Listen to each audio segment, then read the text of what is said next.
Welcome once again to what I can only assume are the twilight years of King Fatarm Ironheart of Iceland. A man who has lived far longer than I think any other character in our dynasty so far.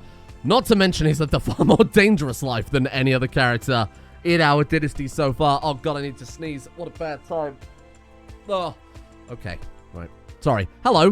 What were we doing? So, yesterday's episode we tried to gather enough gold to build a wonder, which it turns out we're a little bit off the mark of being able to build. I wanted to build one of the rather impressive, wherever the fuck they are, City of Wonders. Turns out we need to be an emperor with a realm of 200 to build that. As in, we're 195 provinces off of being to do that. I should say holdings, of course. So that was not going to happen. Instead, we've started work on a great harbor. I don't think it'll be done before King Fatarm's life has ended. His ambition was to build the great work there with all of his power and his prestige and his gold, basically coming all the way back here to Iceland and conglomerating there. What we are aiming for with this guy, what I would be happy to see before he finally dies, though, is the final Hemo trait. So in this case, Hemoarch being the fully upgraded one, the final tier of those. And the other one is to get, I would love to get Sea Terror. I think because this was bugged out until yesterday, until I'd done that fix, that this is probably outside the realms of possibility at this stage, unfortunately. But our guy might surprise us. I mean, we picked up Brawny that gives a bunch of health. We did some hunting for a Great Tribal Festival. Gives a little bit of health. We are stressed right now. Hopefully we can remove that at some stage. But honestly, he's not doing too bad. We've got things like Perfect Shape from where we're part of this society. We could have a few years left in us yet. Where things really will start to be interesting is the death of Fatarm and the overall shift of this campaign from what has so far been very heavy on our characters, which, you know, our backstory has lent itself quite well to that. We've randomized some berserkers and barbarians, whatever else we've ended up with their soldiers. But this is the first character we've had that is completely independent of that. And I think that also goes with the kind of changing times a little bit of the world. So let's see where we can go with it. I also will apologize in advance. I'm recording this episode slightly earlier than I normally would. And I haven't had a chance to read through all the comments from the previous episode yet. But I'm trying to get back on task after, you know, like a lot of days away here. Trying to get back on my regular schedule. So just gonna have to slowly get things back in line. We are composing a book, and we're writing a book on Odin, of course, and that's where that's a big part of our character right now. We met a mysterious one-eyed old man who was preaching about the old ways. And you know what? Maybe if that is the final thing we achieve with this character, if that's the final thing, we go on this quest for this old man, maybe that will be something worth celebrating. I'm not sure. I mean, I do know. I've done the event before, but I don't want to spoil it. So then, let's compose a book. Anything that has a chance of raising the quality of our work, I'm happy to take. There is a 1% chance of that one that we'll die, but there is a 5% chance of this one that will be maimed, and that could also potentially kill us. I could ask Jedvar for some kind of 1% chance of it killing us. 99% chance it will just make us vomit. The vomiting in the long term will be a lot way less risky than the wounding on the severely injured.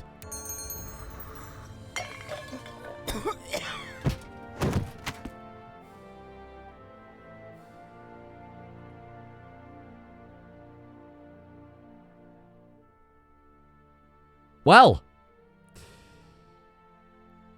I mean, a 1% chance is still a chance.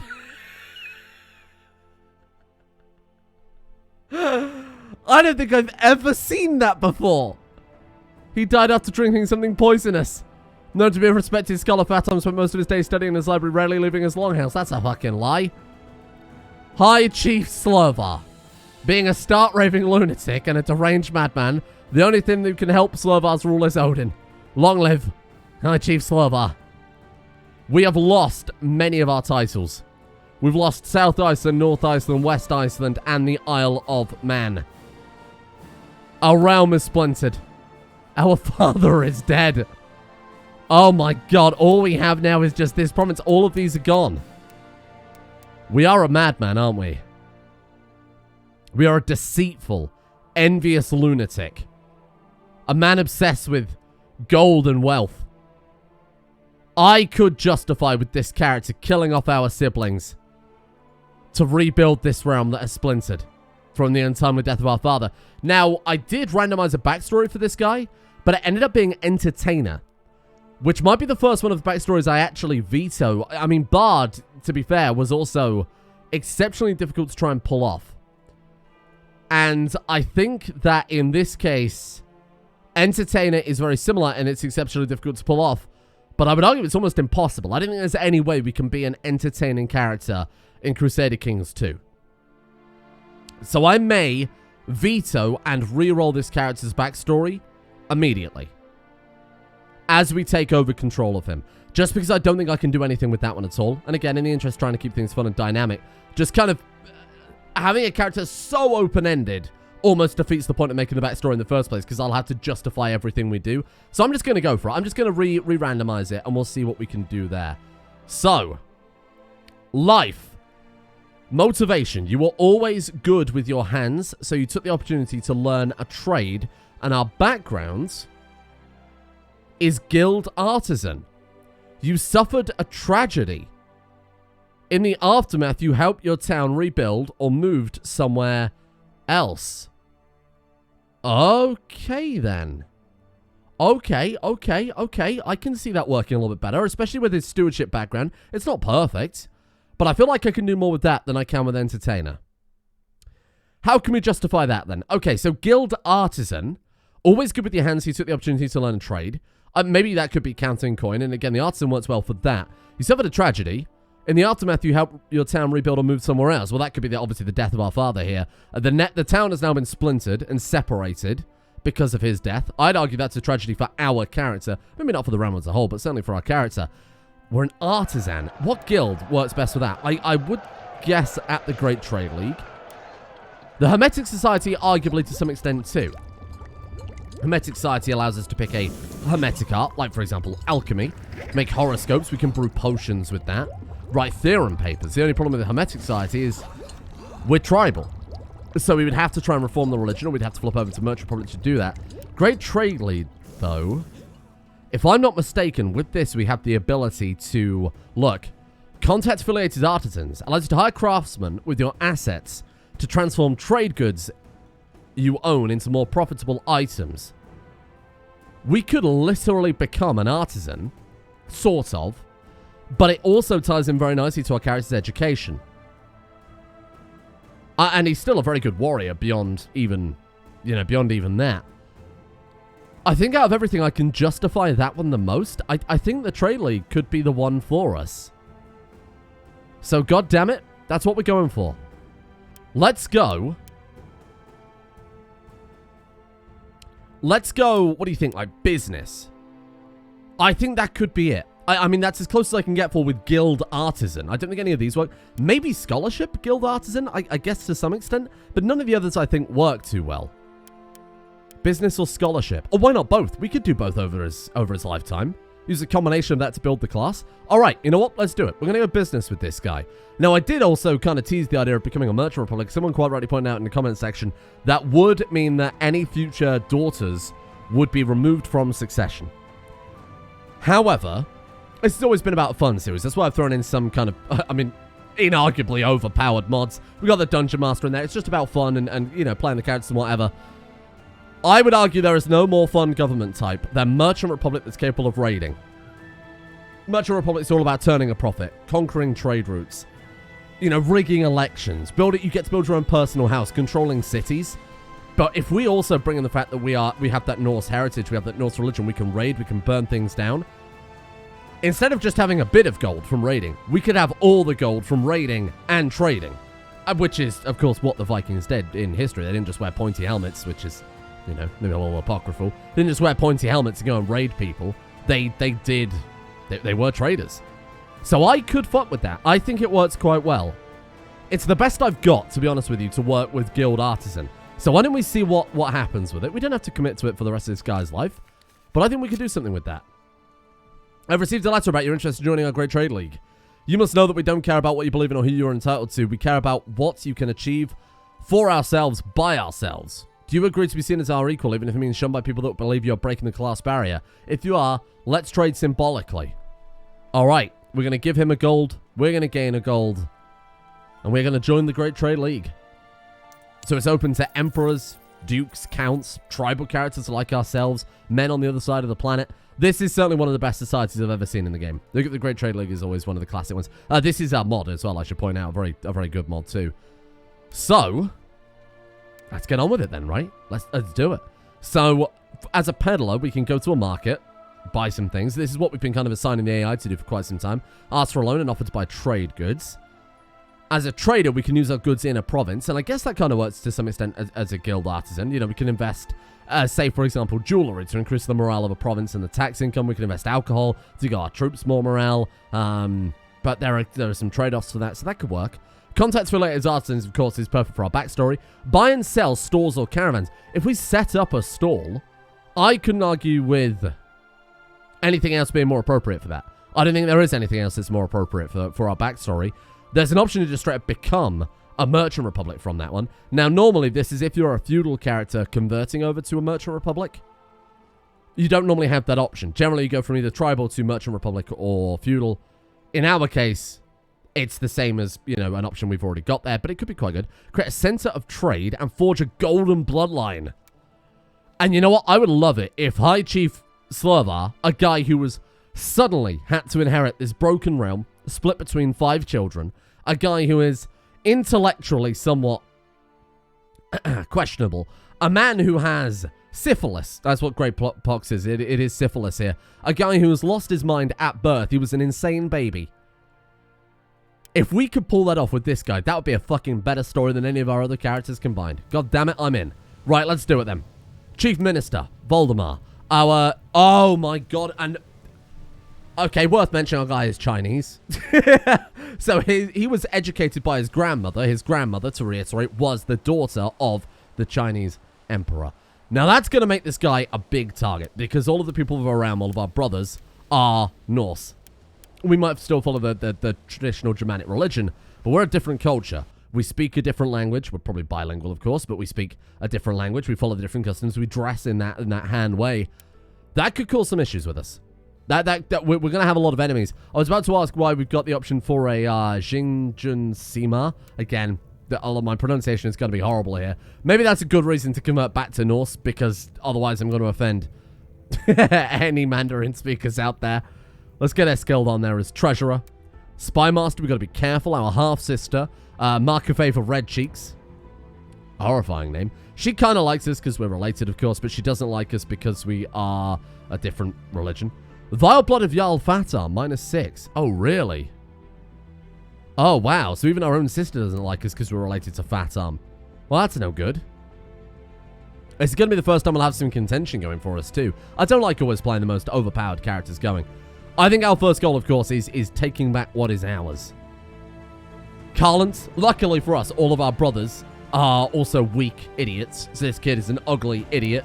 This guy over here is a weak, stupid, stinky idiot. This guy over here is a dim child. I mean, it's equal playing field, at least amongst our own family, you know. And then our heir, Varma, is arguably the only useful guy going. We did want to train him in manipulation, but unfortunately he came out a tough soldier. He could be our biggest rival, just based on the fact that he isn't an idiot. Now, we could just give them independence and conquer the lands back, but I think now's the time we start getting into a little more intrigue. Let's get a little more underhanded with this guy, because he's going to need all the help he can get. He's got good intrigue, actually. And to say that he's slow and he's got 11 intrigue, I think this guy's got a lot going for him. Obviously, our gigantic treasure is certainly helping there. What have we not got equipped right now? I think let's take off the ceremonial robes and let's equip the Silk Shroud. Gives us intrigue rather than diplomacy. I think it also changed our background there, too. Oh, cool. Okay. Weird. And have we got everything equipped that we want equipped, realistically? Where's Gungnir? Okay, we've got Gungnir still. Yarngraper. We've got Bragg's Harp, we've got Galahorn. We've kept all the important stuff. We've got a trading stall already. I guess we inherited that from our man. Let's bring this round back together. We suffered a tragedy. We're going to rebuild. And I'm choosing to interpret that tragedy as being the death of our father. And the rebuilding is the metaphorical rebuilding of this realm that's been splintered between 5 idiots. Well, I should say 4 idiots and a guy that's actually pretty good. But unfortunately, we're not the guy that's pretty good in this situation. Okay. Let's get you as our treasury guard. Apprentice trader. For the time being, we'll forget about it. We've got bigger fish to fry. Now, let's bring our troops back. I said it wasn't a problem leaving our troops over. Oh, no. I said it wasn't a problem leaving our troops over in the Isle of Man. Turns out very much was a problem leaving our troops in the Isle of Man. I'm going to walk them up to the Highlands just to save on the journey a little bit. It's not that relevant. But we are going to have to make 2 journeys to pick our troops up at this stage.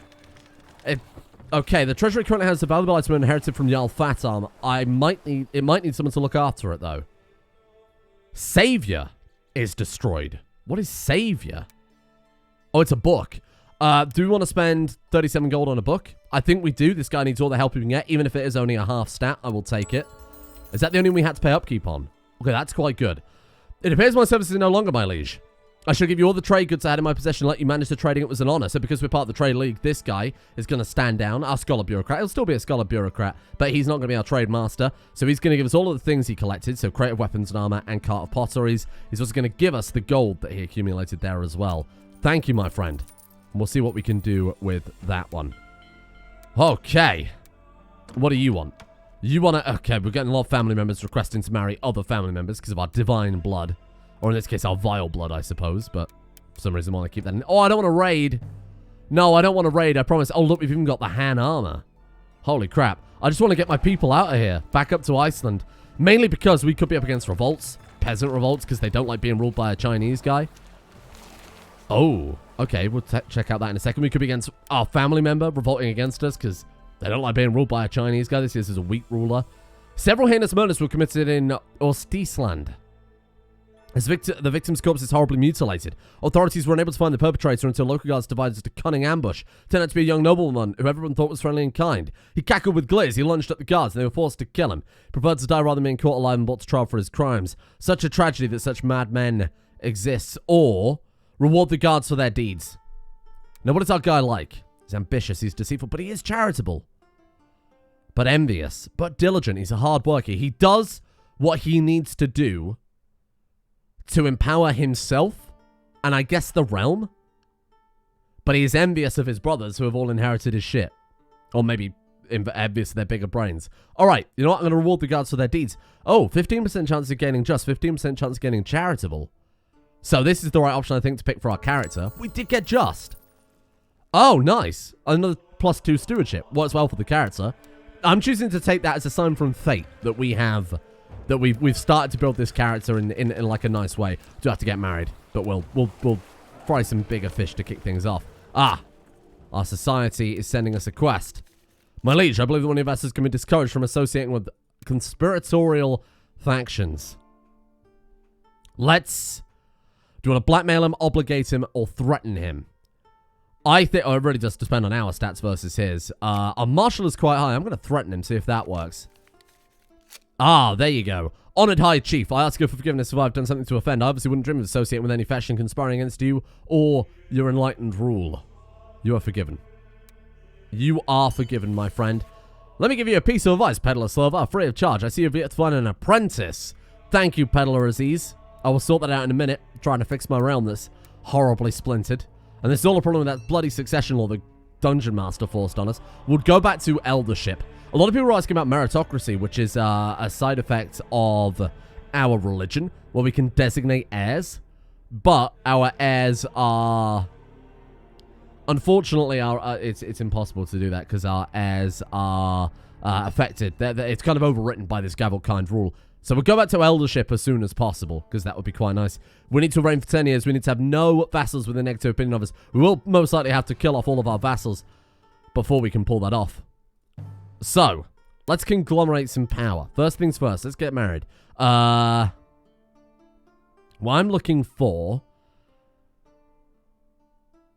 I think we should go for someone with a big towering intellect. We could go for Mark of Favor. She is prodigy, and she could still have children. She's only 39. Let's start with that. If it doesn't work out well, we'll chuck her in the bin. We're charitable. I think we'd say respect. People respect wealth. We're not going to take that gold away from them. For the royal aid duty, that is. And we're going to take the piety and the prestige instead. Again, the whole charitable and just thing kind of ties in there. Right, let's see. We can plot to kill our young brother, Carlant. And if we kill him, it's a potential maximum of 117%. So, the plot power is a little confusing in CK2. So, let me explain how this works. Basically, the higher the plot power, the more likely they are to find openings. Generally, you want to get it over 100%. But it can still fire at 81%. But it's got, say like, a probability of it happening, 1 being 100%. but it is still on a mean time to happen. It's a little bit confusing, I know. But with a 0.8 probability of it happening, it can still happen, right? It's probably the best way I can describe it. That isn't exactly how it works. But it can still fire.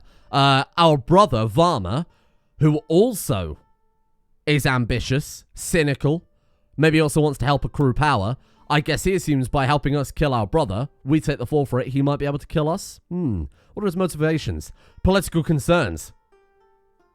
Because we're both claimants, he's willing to help us kill this kid off and consolidate the realm's power a little bit. That's interesting. I thought that might be the case. All right, let's get him in. We shall indeed back your plot. This is the first time we've really done any scheming at all, so I'm quite happy to pursue this. Our wife doesn't like us, so the first thing we have to do is try and win her over. Remind me, has she been married to 3 generations of our dynasty?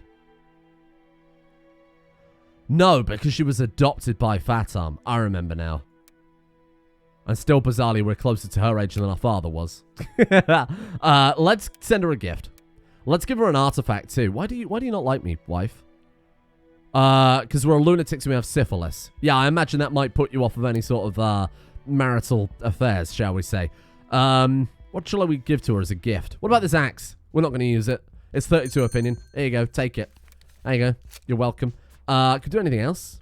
We could order an honorary title, perhaps. Make her mistress. Of course, we're not going to do that. Learned my lesson. Law speaker? Okay. I could make a member of parliament, but I don't think it works. 69 opinion. Nice. You know what? I'll take it. She'll be my cafe for red cheeks by the time we're done with her. Right, let's compose a book. And I think we will compose a book on managing a realm. There is a book that became a bit of a meme in the channel. The book How to Build a Well lowers build time. And of course, because it's a book, it sits in treasury. It's basically a permanent build time reduction. With that, a good steward, a guy from China to help you out, you can get your build times down to 1 day. So you say, build me this, and they're so fast at doing it, pops up the next day. It's a little bit weird, a little bit of an exploit. I always felt there should be a minimum build time on buildings in CK2. Because it doesn't really make sense that you could just do that, but it is kind of fun if you pull it off. Let's do that then. Let's write about managing around. It's themed on stewardship. Again, it suits our guy, and it is kind of meta. The best ones go for, in my honest opinion. Holy Great Blue. We haven't done that for a while. I mean, there's no point storing prisoners anymore for our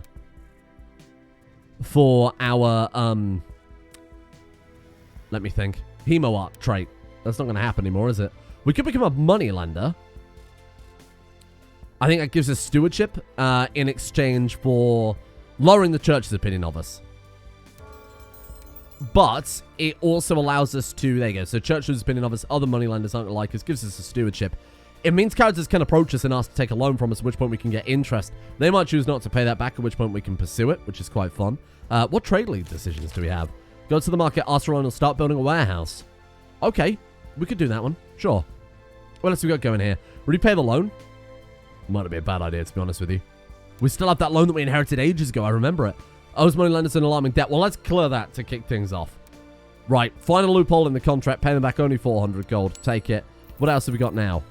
We still owe a debt to moneylenders. Let's find another loophole. Now we owe moneylenders a small debt. And if I remember, that's only a temple vassal opinion -3. We don't have any temple vassals. We haven't got any churches in around, so that's not really a big deal.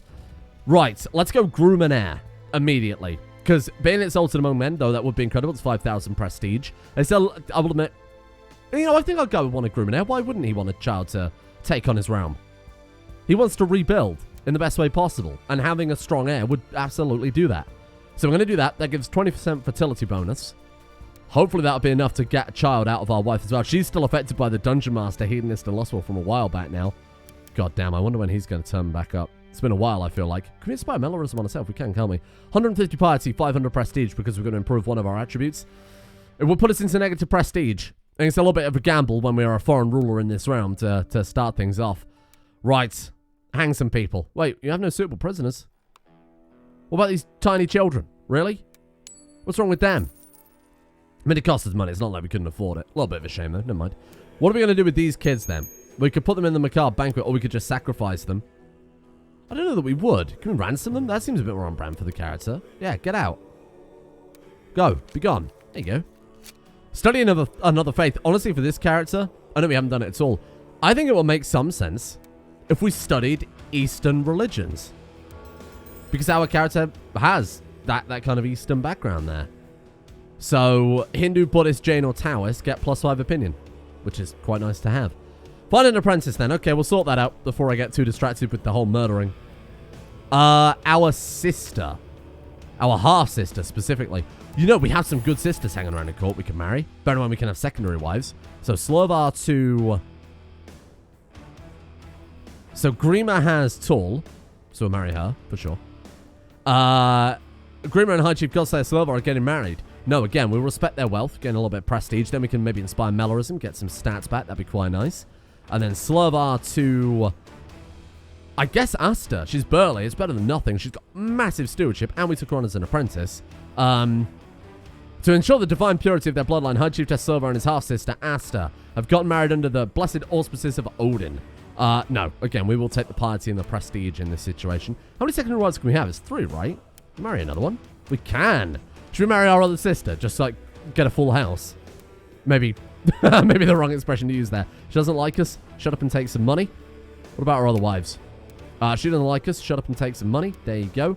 And finally, it's because we're a lunatic, a syphilis-ridden lunatic, which I think is a reasonable reason to not like somebody who essentially forces you into a marriage. That's a good point. Oh, no thoughts and you're quickly asleep in the bed. In your dreams, you see a great light, an impenetrable heavenly light. You don't know what it is or even what it represents, but something about it brings you peace and happiness. Is Odin communicating with me? So tragically, I might as well spoil what that event was with our father. It's a long-ass quest for Odin. The one-eyed wanderer, unsurprisingly, is Odin. If you complete it, I'm pretty sure you get given, like, Odin's eye as a treasure. It might be another one where Odin's ravens are released into the world, then you get feathers of either one of the ravens. I'm not sure. I know Elise did it on her playthrough. But you have to... Basically, it's like a proper, almost like more RPG quest in a way that you have to do certain things. So you have to, like, have a high enough learning score. You have to have, for the next stage of the quest, siege enough holdings down and get the Viking trait and shit like that to fulfill it. So our guy, had he survived drinking that poison, which of course we didn't know was poison, would have worked out perfectly. Speaking of which, sure. Prosperity and growth of the realm. Bear in mind we want to rebuild the town. I agree. Let's do that one then. Do we chop out the eye and give it to them? I mean, being one-eyed is respected in the Germanic faith. Because, again, you're emulating Odin. And I don't really care about personal combat. The question is whether or not we can survive being severely injured with Great Pox. We do have a successful treatment. So that is essentially only -1. That's a -2, but probably won't last too long. I'm going to do it. A servant comes to you in panic. He says there's an intruder in your home. After your goods, I'll intercept them. The intruder in your home is a lone man. 50% chance of being armed or unarmed. You try to catch him by surprise, yeah. 67% chance of sneaking up on him. You suddenly approach the man from behind. You take a peek over the crate, only see him staring right back at you. Your attempt to sneak has failed. Fight him. 94% chance of gaining 100 prestige and gaining 100 assets. There's a 6% chance we gain wounded and lose 2 of our goods. No! What is that? Our luck today is terrible. Now, bear in mind, the goods that we lost were whatever we inherited from the crate of weapons and armor and the other thing. Oh, fucking hell. That's annoying because we've just got wounded as soon as I'm about to take severely injured. We could die here. Our luck today has been unfathomably bad. Wow. That's really just insane. Hold a tribal festival. Sure, do it. It'll improve people's opinion of us. Forge a charismatic bloodline. What do you need for that? 5 friends, no rivals. The RAM says greater than 15, so we're not going to be able to do that for a long time, unfortunately, unless we choose to expand. Maybe it's one of our future characters. Damn. Well, let's just see if we fucking survive. Some of our vassals are agreeing to join us at the festival. Very nice. Might be able to make friends with them. Okay, wounded is already gone. Fantastic start. We can go hunting. We temporarily lose stewardship in exchange for health. That might be what we need to save us from death. Welcome all. Bustling activity in the capital. And how are we doing with that plot? Obviously, we've started it. 154%. We've won over our brother a little bit. Why is that? Because we're now one-eyed. It's going to give a little bit of bonus. Yeah, one-eyed is plus 10 opinion. Okay, that was massive. That was actually a good play. We've shown that even though we may be educated in kind of Chinese ways here, we're still loyal to Odin in our heart, and that's been enough to convince our brothers to help us take out some of our other brothers. Seeing Kjartan having such a good time with the other tribes, we're laughing and drinking in the Longhouse is an unbearable sight. Our courtier. I wish I could do something to bring his insufferable merriment to an end. We can openly insult him in front of all the guests, or, because of our deceitful trait, we will start some planning. I'm going to do that one because, of course, that is how the character works. Just as I had hoped, I was able to get Kjartan completely drunk and isolate him from his friends. Now it's time to reveal my true intentions. Shame on you, what sort of a man are you? And humiliate Kjartan in front of everybody. He gains minus 50. What did that do? I have no idea. All we've done is massively piss him off. To be low, everyone's opinion of him? Publicly humiliated. Oh, there you go. Minus 25 general opinion for 2 years. Wow, if someone did that to us, that would be almost certainly a death sentence. On the subject of death sentences, let's get our spy master. Building a spy network in the capital. Plot power increase of 14%. Oh, you know what? We want to build it in his capital. Because that's where we're obviously trying to assassinate him. Because he's a target of our plot, he gets this kind of weird effect around his portrait. 168.8%. Oh, should we have a great drinking contest? Sure, why not? Could be another poetry, but hey, here we go. Let the best man win. I need one of my servants to help me stand after the final drink. My vision is blurry and I can barely form a coherent thought. But hearing my name being cheered on by the other guests makes me feel fairly confident I managed to win the contest. Holy shit, we became king of the harvest with another character. Why is everyone spinning? We gain 50 prestige, 5% chance of us becoming a drunkard. We've become king of the harvest. Oh god, I hope we don't get drunkard. I was going to say that would probably put us in the ground. And we are now known as the bottomless. Don't know if I like that one. That guy might be thick with 2 C's. We don't know that. The offering is complete. Glory to the gods. Again, we've seen this event a few times now, so I'll start skipping over a lot. Abridging them a little bit rather than skipping over. Oh, that's good. Okay. Okay, that's nice. That could have been pretty terrible otherwise. Still just scarred, though. Wait, did that not update? Yeah, still just scarred. So now the only thing we've got to contend with is Great Pox. Now, it's difficult to... Oh, our temple's built. Hey, cool. I know I said we don't have any temple vassals. So, temples are a holding type that can only be held by priests. Or a unique government type in Tibet called monastic feudal, which allow them to hold that. We can't do that, of course, so we are going to create a new vassal for this one. That will automatically create a new vassal to give that particular province to, and that is Ji, a Norse-Chinese priest who is just awful. Detached priest, slothful. I should have granted it to someone from our realm rather than creating a new vassal for that. Basically, we just gave it to a random peasant who we thought was kind of appropriate rather than picking someone from a list, which was a bad idea. Oh, look. Send Spy Master High Chiefess Mark of Ava to the plot. 10% more plot power. Kill him. And who's this that's joined us? G? He didn't look like that a second ago. Are you a different man? Am I going insane? That's the same dude, right? He was Chinese a second ago, right? Did he just change race? Maybe that drinking contest had more of an impact than I thought. Holy shit. Right. 193% plot power. It should hopefully fire soon. Greetings, Peddler Slovar. There is a high demand for gold and trade links buying all shipments they can find. They will make you an offer at maximum market value for it. So there's actually a whole other system to the trade link that I did disable because I thought it would be a bit too inside baseball, a bit too metagamey for this particular playthrough, which is obviously meant to be a bit more of a, you know, just kind of a fun little romp. Playing the characters as they're meant to be, playing a little bit of a tutorial series. This has a whole trade map. I don't know if we can still see it even though I've disabled it. Right, here you go.